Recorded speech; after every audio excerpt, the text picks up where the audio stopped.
How to make a heart in Illustrator. Draw a rectangle. Use the direct selection tool. Select only the top corners. Click and drag towards center. Hold Alt and drag, hold Shift while dragging. Hold Shift to rotate 45 degrees.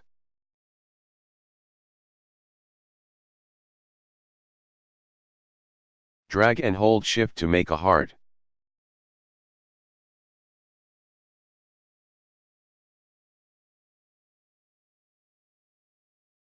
Select all.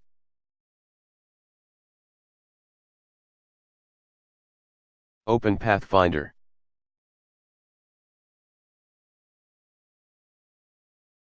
Click Unite.